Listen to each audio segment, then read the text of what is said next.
Estás escuchando Pochtecatl, un proyecto de divulgación de la División de Estudios sobre el Desarrollo del Centro de Investigación y Docencia Económicas, enfocado en conversar sobre la economía y el desarrollo en cada rincón de México. ¡Comenzamos!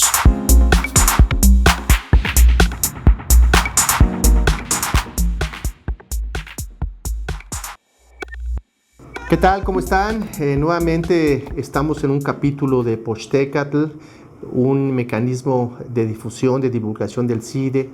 En esta ocasión tenemos un súper invitado, un gran amigo que por un accidente culinario lo conocí.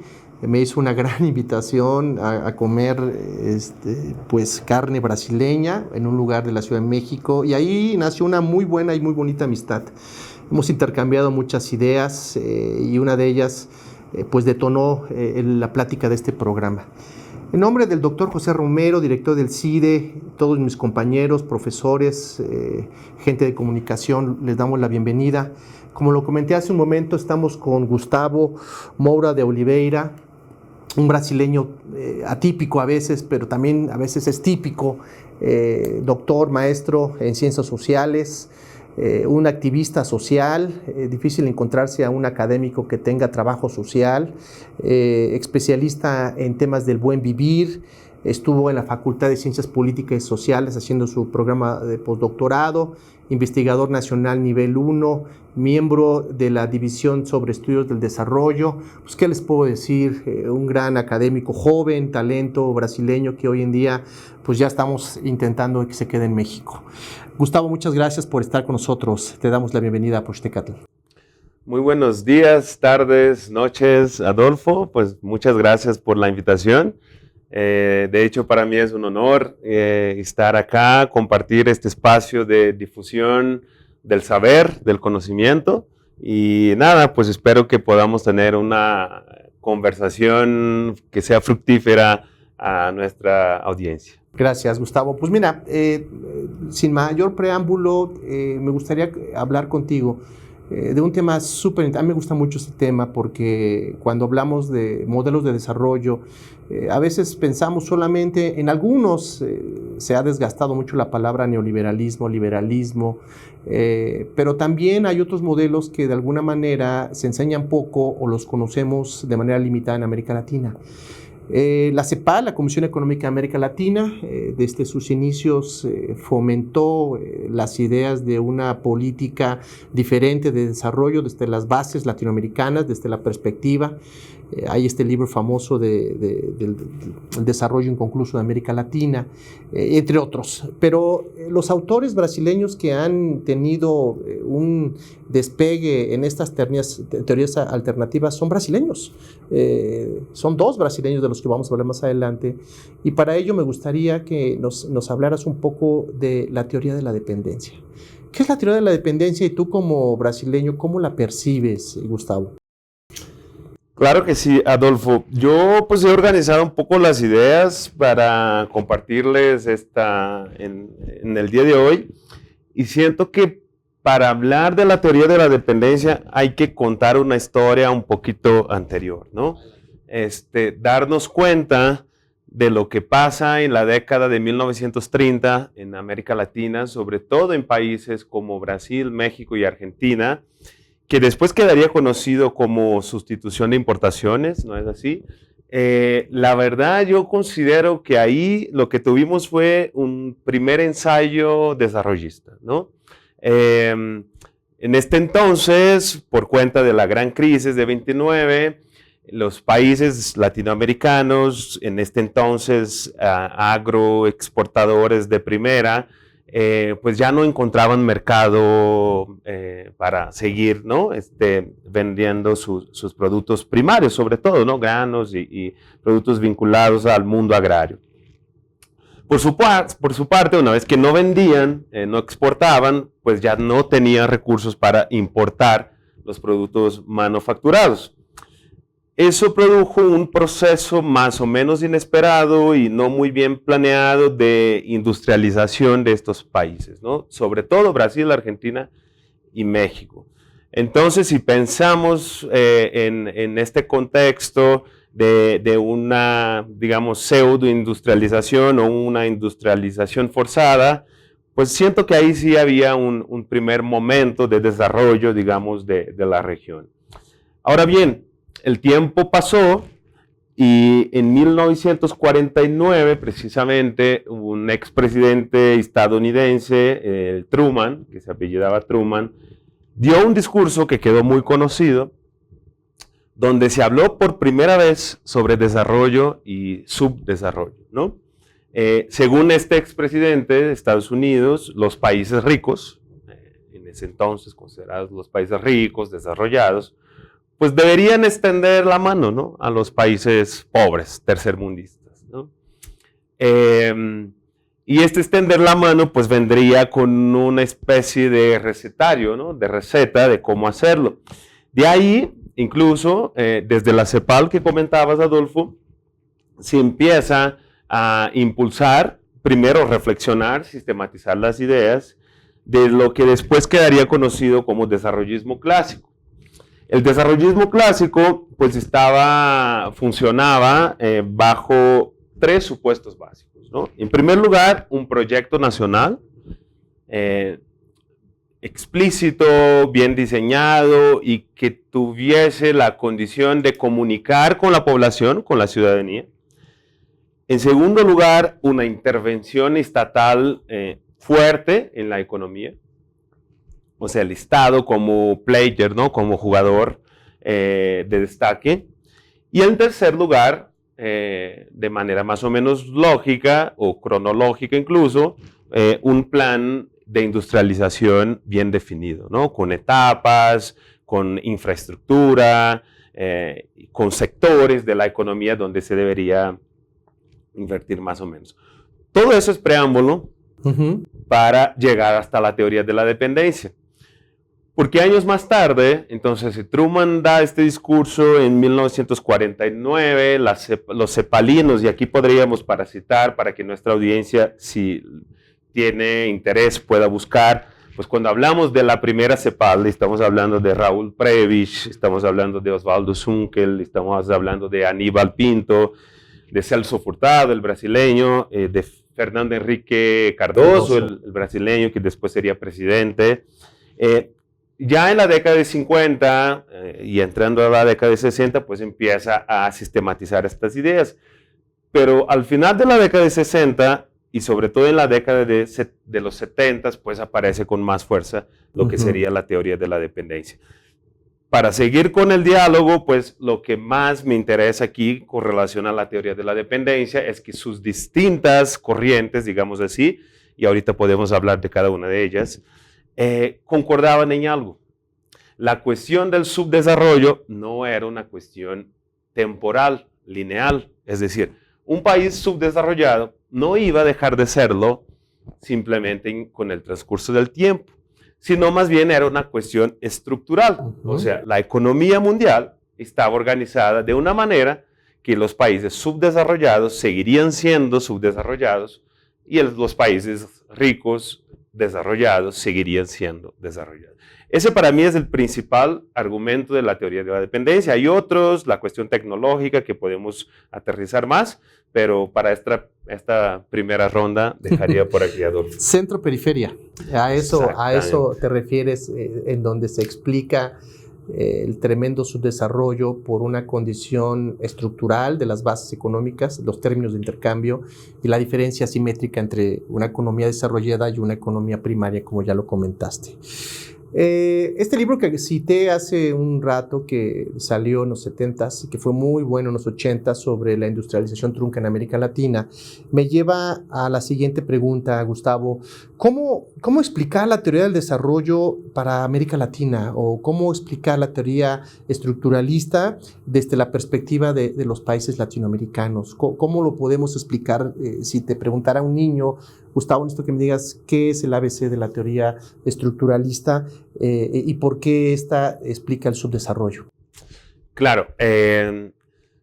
Yo creo, Adolfo, que acá hay una cuestión de incluso herencia colonial, donde claramente los países colonizadores pues han robado la riqueza de los países latinoamericanos, africanos y etcétera. Entonces, para mí todo empieza ahí, ¿no? Pero luego viene estos autores y podremos aterrizar un poquito con Rui Mauro Marini, por ejemplo, Teotonio dos Santos, Vânia Bambirra, Orlando Caputo, autores, investigadores, profesores marxistas, y aterrizan un poco lo que sería esta mirada así como más difícil de comprender de lo colonial, donde todo se explica por lo colonial. Y precisamente van a decir que esta diferencia centro-periferia, que hoy día pues también se ha llamado mucho de diferencia norte-sur, era la diferencia que mantenía las cosas como estaban, ¿no? Entonces, yo siento que la dimensión tecnológica es una dimensión muy ilustrativa para explicar, no sé si a un niño, pero a un joven por lo menos, cómo ha funcionado esa estructura, ¿no?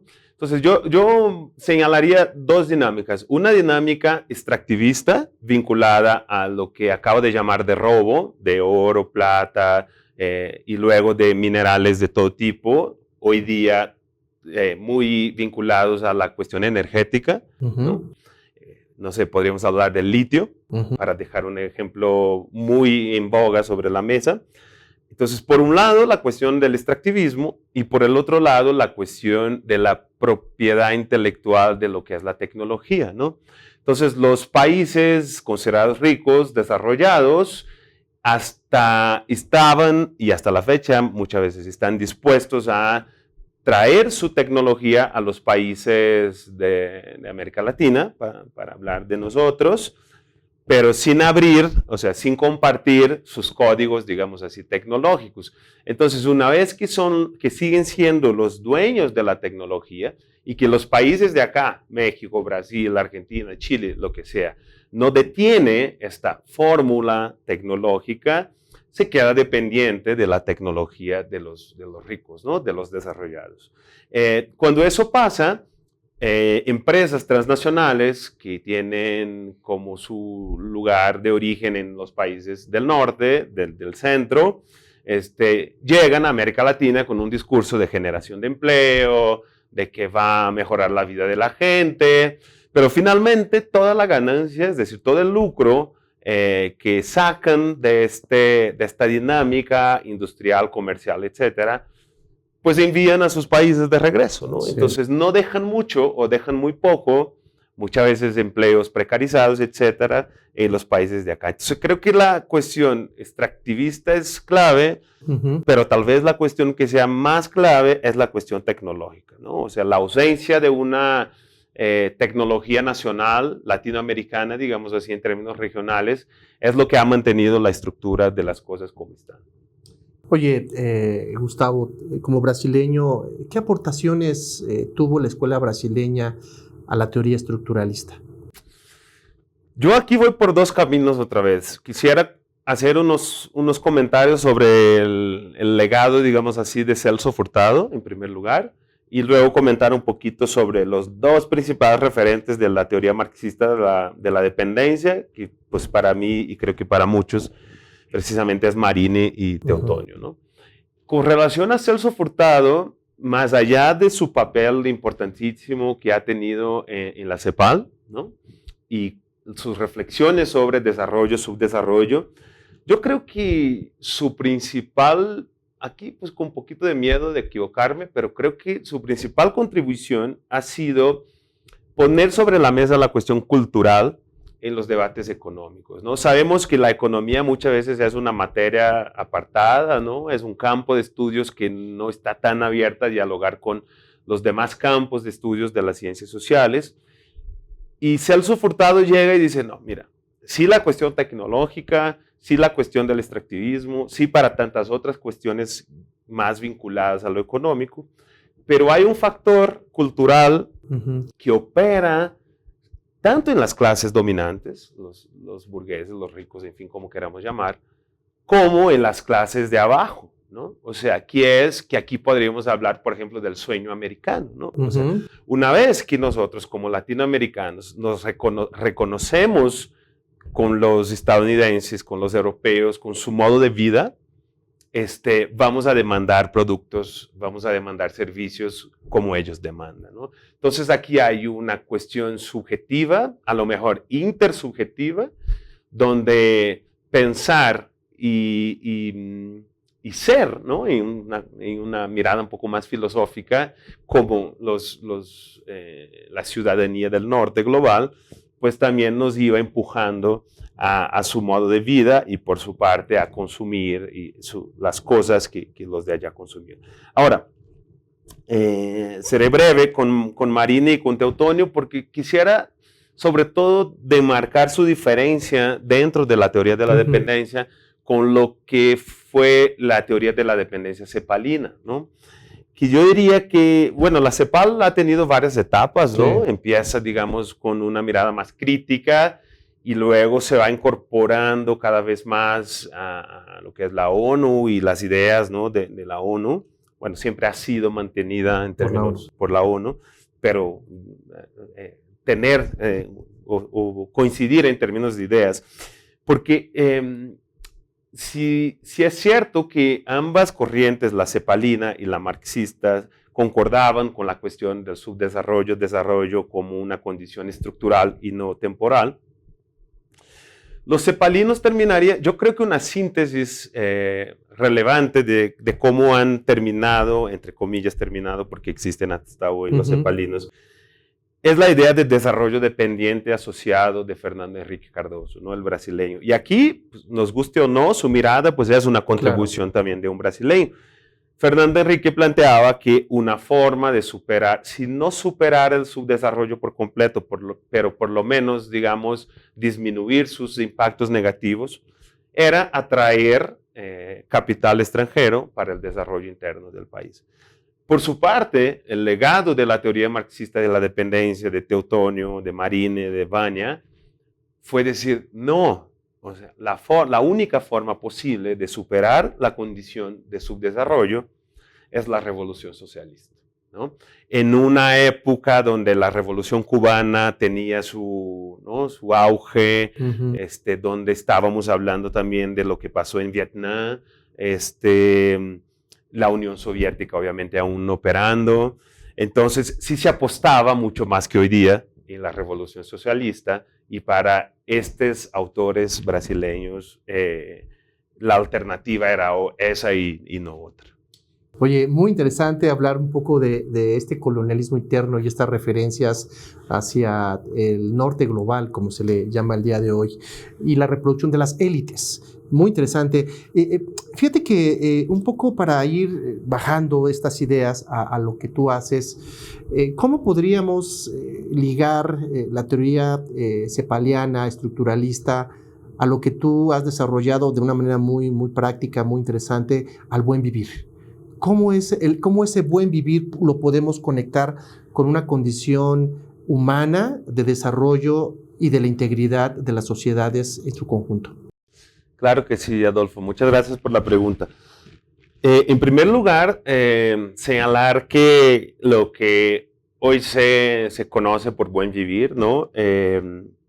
Es un conjunto de reflexiones que por un lado surge desde los pueblos mismos, ¿no? Sobre todo desde los pueblos indígenas andinos, con sus lenguas propias. Entonces obviamente buen vivir ya es una traducción al español, bem viver en portugués, pero desde modos de vida propios de los pueblos indígenas, pero también de los centroamericanos, del sureste mexicano, aunque acá no se llame tanto de esta manera, sino más bien se habla mucho más de autonomías, de la cuestión comunitaria y etcétera, ¿no?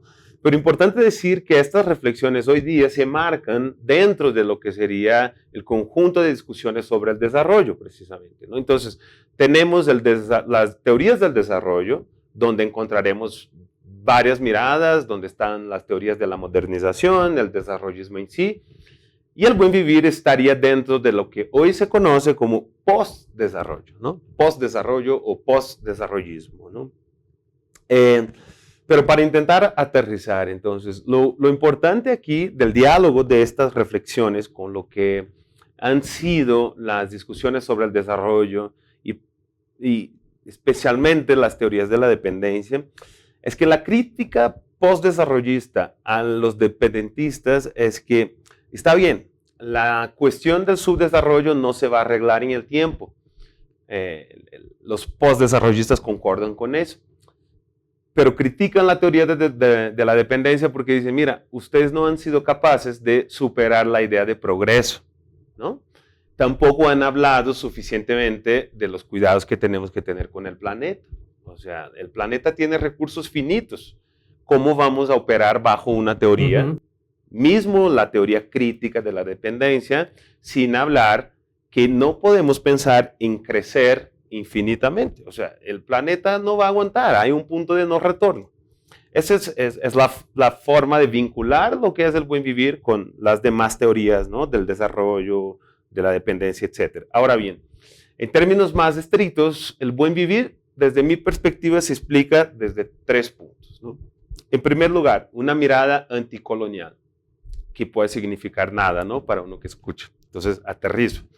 Lo anticolonial acá tiene que ver con reconocer, pero más que reconocer, impulsar lo que son los modos de vida milenarios, ¿no? Pasados, antepasados, indígenas, afrodescendientes, que tenían una relación con el ambiente, con el entorno, completamente distinta. Ahora, más que la relación con el entorno es el modo de vivir mismo, cómo la gente se relacionaba entre sí, cuáles eran sus signos y símbolos políticos, su forma de organizar la vida como un todo, y etcétera, ¿no?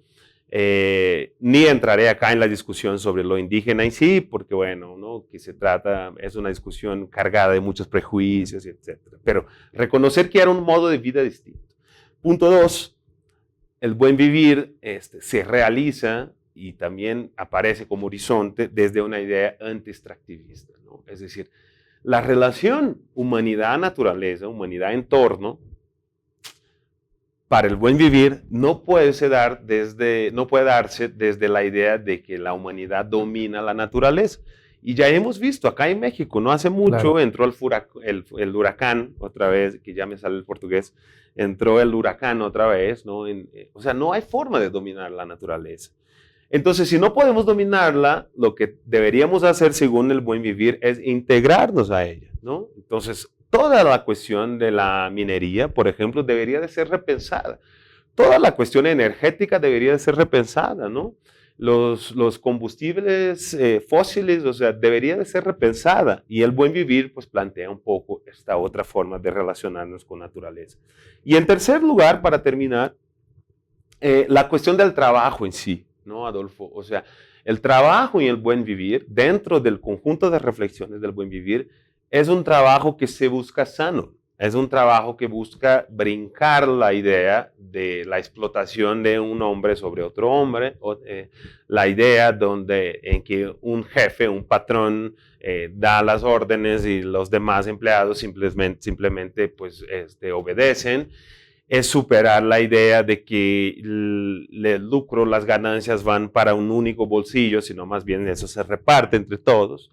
Entonces aquí estamos hablando también, si estamos hablando de anticolonialismo, antiextractivismo, aquí podríamos estar hablando de autogestión, ¿no? O sea, que es una mirada hacia la organización del trabajo que da cuenta de que todos, o la mayoría posible, participen de los procesos de toma de decisión, de reparto de lo que sobra, y también una cuestión en que uno aprende la parte técnica de un negocio, pero también aprende la parte de gestión del negocio, ¿no? Para poder tomar decisiones basadas en datos, en análisis, etc. Entonces, creo que así como de forma muy breve sería un poco una manera es muy interesante, Gustavo, un poco hablar de estos liderazgos horizontales, de colaborativos para poder emprender hacia una sociedad mucho más consciente, sustantiva, mucho más preocupada por los grandes temas que el desarrollo dejó a un lado. Y aquí viene esta gran interrogante de los costos del desarrollo, ¿no? El debate de los últimos años entre los países que se están desarrollando a manera muy rápida y que de alguna manera dicen que ellos van a seguir desarrollándose independientemente de los daños colaterales al medio ambiente, porque los países de primer orden, los países potencia, los desarrollados, ya lo hicieron y afectaron. Entonces creo que tenemos que armonizar y encontrar nuevos debates. Muy interesante, Gustavo, muchas gracias por tus reflexiones sobre la escuela estructuralista, la CEPAL, el buen vivir y otros temas que nos vinieron acompañando. Te agradecemos mucho en nombre de nuestro director, el doctor José Romero, del CIDE, de mis compañeros y de todos los que hicieron posible este programa. Les damos las gracias y los invitamos a ver el siguiente capítulo de Pochtecatl. Hasta la próxima. Hasta luego. Nos escuchamos la próxima en un episodio más de Pochtecatl,